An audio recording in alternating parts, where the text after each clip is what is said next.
বৌমা শাশুড়ির এই ঝগড়ার প্রধান কারণ হচ্ছে জেনারেশন গ্যাপ, ঠিক কিনা? শাশুড়ি এক জেনারেশনের আর বৌমা আরেক জেনারেশনের। শাশুড়ি ভাবে একরকম, বৌমা ভাবে আরেক রকম। শাশুড়ি চায় বউর উপর খবরদারি করতে, বউ চায় শাশুড়ির উপর খবরদারি করতে। এই ডমিনেটিং এর কারণে কিলাকিলি আছে না নাই? আহা, এটা ঠিক না।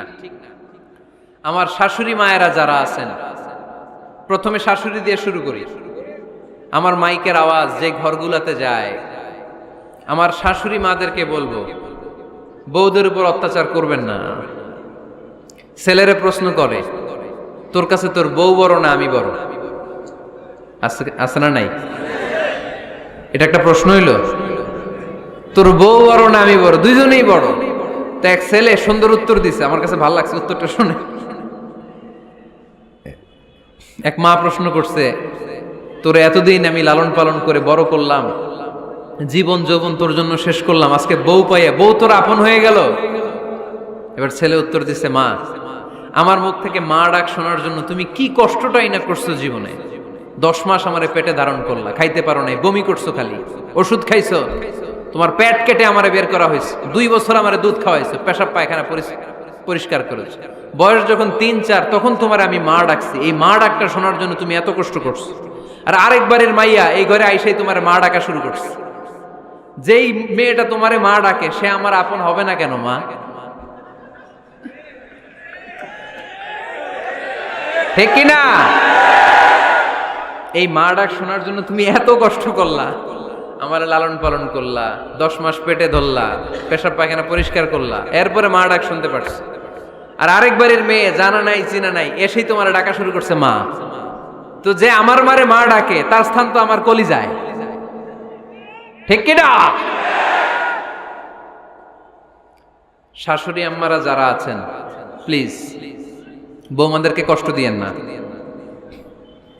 অনেক শাশুড়ি আছে পান থেকে চুন খসলে রেগে যায়, পদে পদে স্ত্রীর ভুল ধরে, বউয়ের ভুল ধরে, আছে না নাই? এটা করবেন না। সে তো নতুন, আপনার অনেক এক্সপিরিয়েন্স হতে তার সময় লাগবে, তাকে সময় দিন, তাকে ভালোবাসুন, ঠিক কিনা? না বুঝে সামান্যতে বৌমারে বদদোয়া দেয়, এরকম আছে না নাই? কিন্তু বুঝতে চায় না, বৌমারে যদি বদদোয়া দেয় তাহলে তার নিজ ছেলের পরিবারের ক্ষতি, পেটে ধরা যে ছেলে, ছেলের পরিবারের কিন্তু ক্ষতি, তার আপন নাতি নাতনিদেরই ক্ষতি। আওয়াজ করে বলেন ঠিক কিনা? বৌমাকে বদদোয়া দিয়েন না। বৌমাকে নিজের মেয়ের মতো দেখবেন। সমাধান আমি দিচ্ছি। কেমন দেখতে হবে? নিজের মেয়ের মতো। নিজের মেয়ে সকালে ঘুম থেকে ওঠে 11টা, ওইটা সমস্যা নাই। বৌমা কেন উঠলো না, ওইখানেই ঝামেলা, আছে না নাই?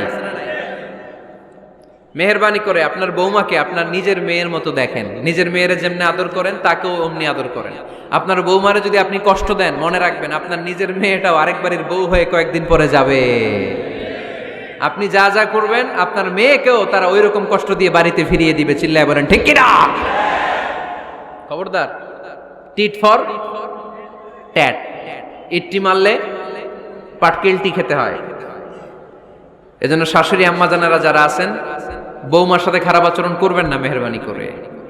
তাকে আপনি কষ্ট দিলে আপনার নিজের মেয়েটাও আরেক বাড়ির বৌমা হবে, সেও ওই বাড়িতে এই কষ্টগুলো ভোগ করবে। এগুলো যখন আপনি শুনবেন তখন আপনার চোখ দিয়ে পানি পড়বে কি পড়বে না? পড়বে। এবার আসেন বৌমার কথা বলি। বৌমা যারা আছেন মেহেরবানি করে, বৌমা যারা আছেন মেহেরবানি করে আপনার শাশুড়ি আম্মাকে নিজের মায়ের জায়গায় রাখবেন। আপনার বাড়ি ছেড়ে নতুন বাড়িতে আসছেন, তো এটাই তো আপনার বাড়ি। আপনার মা রেখে দিয়ে নতুন মা পাইছেন, এটাই তো আপনার মা। তো ওনাকে মায়ের জায়গায় বসাতে আপনার সমস্যাটা কোথায়? বৌমারা খেয়াল রাখবেন, আপনি আপনার শাশুড়ির সাথে যে আচরণটা করতেছেন, আপনার শেষ বয়সে আপনার ছেলের বিয়ে দেওয়ার পরে যে বৌমাটা আসবে ওই আচরণই আপনাকে ফিরিয়ে দিবে।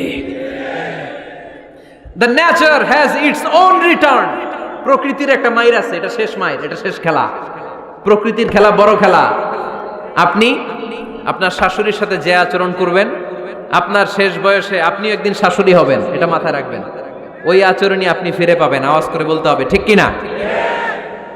এজন্য 9 নাম্বার পয়েন্টস হচ্ছে মিউচুয়াল রেসপেক্ট। সবাই যেন সবাইকে ভালোবাসি। দোষ ছাড়া মানুষ নাই। সবার দোষ আছে, আমরা যেন একে অন্যের দোষ না খুঁজি। বৌমারা, আপনাদের কেন যদি আমার মাইকের আওয়াজ যায়, অল্প কিছু টেকনিক অবলম্বন করলে আপনি আপনার শাশুড়ির মন জয় করতে পারবেন। শাশুড়িরা আসলে বেশি কিছু চায় না, আগের জামানার মানুষ তো, এদেরকে ওইভাবে হাত করতে হবে। মাঝে মাঝে একটু শাশুড়ির মাথায় তেল দিয়ে দেন, চুলে তেল দিয়ে দিবেন আর কি, মাঝে মাঝে চুল আশ্রয় দিবেন, এগুলো কিন্তু খুব পছন্দ করে শাশুড়িরা। ওনার প্রেশারটা একটু মেপে দিবেন, ডায়াবেটিক্সের ওষুধটা খাইলো কিনা সময় মতো খোঁজ নিবেন, কি পছন্দ করে খেতে একটু রান্না করে দিবেন। যেই বক্তার ওয়াজ শুনতে পছন্দ করে ওই বক্তার ওয়াজগুলো ডাউনলোড করে শাশুড়ি আম্মাকে দিবেন, ইসলামী বই দিবেন। দেখবেন বয়স্ক নারীরা মাহফিল যেতে খুব পছন্দ করে, ওয়াজ শুনতে খুব পছন্দ করে, নবীদের কাহিনীগুলো শুনতে পছন্দ করে। বসায় বসায় একটু কাহিনীগুলো শোনাবেন।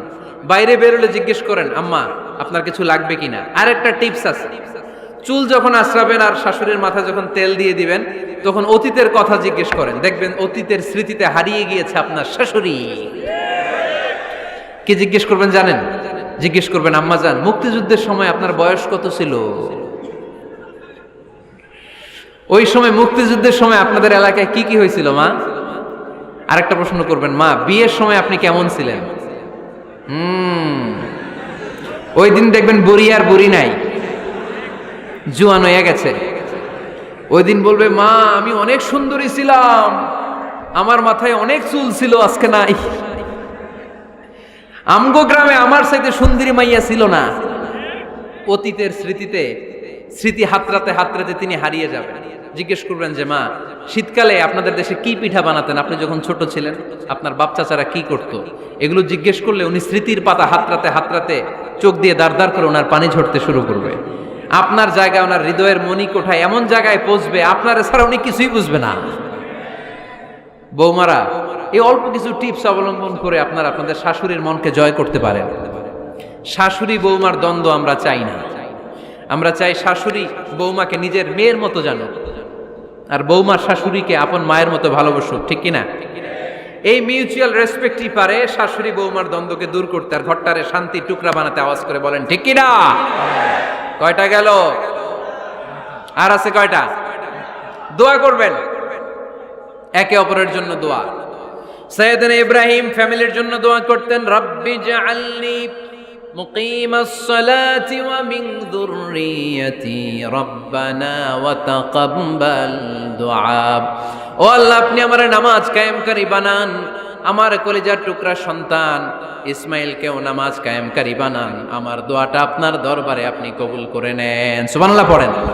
রব্বানা ইন্নী আসকানতু মিন যুররিয়াতি বিওয়াদিন গায়রি যী যারইন ইনদা বাইতিকাল মুহাররাম। ও আল্লাহ, আমার সন্তান সন্ততি, আমার ফ্যামিলিকে ধুধু মরুপ্রান্তর এই উপত্যকার মধ্যে তোমার কাবা ঘরের সামনে রেখে গেলাম, তাদেরকে তুমি নামাজ কায়েমকারী বানিয়ে দিও। গোটা বিশ্বের সব মানুষের অন্তর আমার ফ্যামিলির দিকে আল্লাহ তুমি ঝুঁকিয়ে দিও। ওয়ারযুকহুম মিনাস সামারাত, ফলমূল দিয়ে আল্লাহ তুমি তাদেরকে রিজিকের ব্যবস্থা করে দিও। তার মানে সব নবীরা তাদের পরিবারের সদস্যদের জন্য দোয়া করতেন কি করতেন না? আবার কোরআন আমাদেরকে শিখালো, রব্বানা হাব লানা মিন আজওয়াজিনা ওয়া মিন যুররিয়াতিনা কুররাতা আ'য়ুন ওয়াজআলনা লিল মুত্তাকিনা ইমামা। ও আল্লাহ, এমন নেককার সন্তান, এমন নেককার স্ত্রী আপনি আমাকে দান করেন যাদের দিকে তাকালে আমার চোখ দুইটা ঠান্ডা হয়ে যায়। চক্ষু শীতলকারী স্ত্রী দেন। বিয়ে যাদের হয় নাই, ইয়াং ছেলেরা এই দোয়াটা করবা। বিয়ের জন্য দোয়ার দরকার আছে না নাই? প্রতিদিন এই দোয়া করবা, আল্লাহ এমন স্ত্রী দেন, এমন জীবন সঙ্গিনী আপনি আমাকে দেন, এমন লাইফ পার্টনার দেন যার দিকে তাকালে আমার চোখ জুড়িয়ে যায়। এমন সন্তান আল্লাহ আপনি আমার ফ্যামিলিতে দেন যাদের দিকে তাকালে আমার চোখ দুইটা ঠান্ডা হয়ে যায়। নেককার সন্তান, নেককার স্ত্রী আল্লাহর কাছে দোয়া করে চেয়ে নিতে হয়। তাহলে ফ্যামিলি মেম্বার একে অপরের জন্য দোয়ার দরকার আছে না নাই? বাবা দোয়া করবে ছেলের জন্য, ছেলে করবে বাবার জন্য, মা দোয়া করবে মেয়ের জন্য, মেয়ে করবে মায়ের জন্য, ভাই করবে বোনের জন্য, বোন করবে ভাইয়ের জন্য। দোয়ার দরকার আছে না নাই? দোয়া করবেন সবাই সবার জন্য। এই যে কোরআনের বঙ্গানুবাদ পাওয়া যায় না এখন, কথা বলেন। স্মার্টফোন আছে কার কার দেখি? হ্যাঁ, কারা কারা স্মার্ট দেখি?